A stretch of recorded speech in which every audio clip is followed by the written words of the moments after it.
dos maiores fatores que obstruem a possibilidade de reconhecimento da realidade é a vontade. É o desejo do sujeito. Quando o desejo do sujeito, quando a vontade do sujeito sobressai a sua possibilidade de reconhecimento da realidade. Quando o que o sujeito gostaria que fosse prepondera a disponibilidade do sujeito reconhecer a realidade.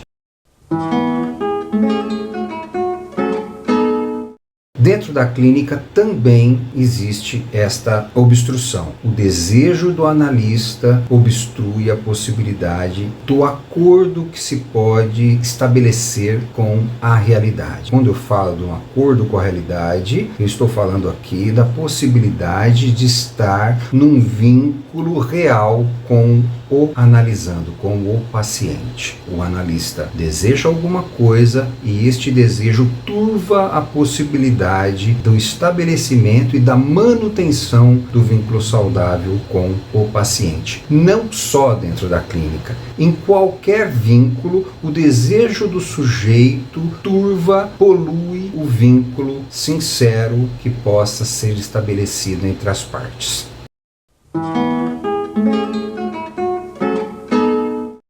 A função do analista não é, de maneira alguma, destruir a ilusão do saber do sujeito, mas é questioná-la. Eu preciso trazer o ambiente de questionamento, o ambiente de indagação, o ambiente com os terminais abertos, como diria o Bion, para que eu possa estar desobstruído na expansão da consciência. Para que isso aconteça, eu preciso ter a dúvida como bússola e não a resposta. A dúvida precisa ser uma constante, eu preciso ter uma conjunção constante com a dúvida e não me contentar com a resposta.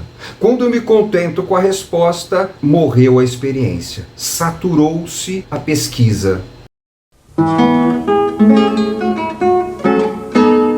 A vontade é um elemento do id, da pulsão, daquilo que é o mais puro que o sujeito tem dentro do seu funcionamento emocional e afetivo. O desejo já é contaminado por um deveria ser que está muito mais ligado ao superego do que ao id. O desejo é um elemento do id contaminado pelo superego. Logo, já não tem mais a função da vontade ou da necessidade básica, mas já está contaminado com um factoide externo que vai trazer para ele uma configuração daquilo que ele deveria ter, deveria conseguir, deveria ser, e já não está mais na configuração do id como pulsão.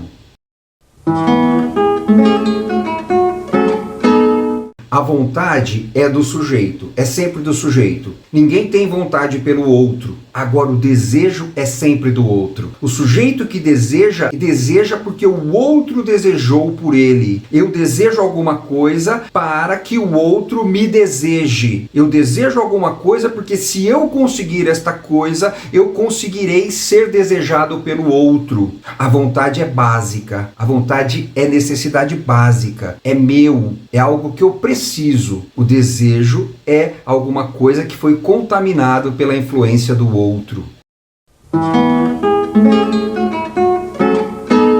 Quando você está com muita sede, você pode enxergar aquilo que você precisa, ou aquilo que você deseja, ou aquilo que você quer que seja e não aquilo que realmente é. Então uma pedra, quando eu estou com sede, no deserto, pode ser vista como um oásis, por conta da minha vontade. Então a minha vontade turva o reconhecimento da realidade. A vontade que está caracterizada na sede do sujeito que está no deserto faz com que ele, a partir da visão de uma pedra, acredite ser um oásis. Então ele não consegue reconhecer a pedra como pedra porque a vontade dele, a necessidade de se hidratar, faz com que ele enxergue aquilo sendo um oásis. A diferenciação da vontade com o desejo É muito difícil. Estão sempre misturados. Dificilmente você consegue uma clareza. Só pode ser percebido no bebê, na tenra infância, na primeira infância, quando ele ainda não consegue distinguir ele do outro. Tudo que ele manifesta é vontade, é necessidade básica. A partir do momento que ele começa a perceber que existe outro além dele, ele começa a desenvolver o desejo. O desejo que esse outro o deseje. Então, vontade e necessidade básica. E desejo vem justamente da influência do outro. Quando ele desenvolve o desejo de ser desejado, ainda assim a vontade está implicada, porque a vida dele está subordinada ao desejo do outro. Eu só sobrevivo se o outro me desejar. Então eu desejo que o outro me deseje.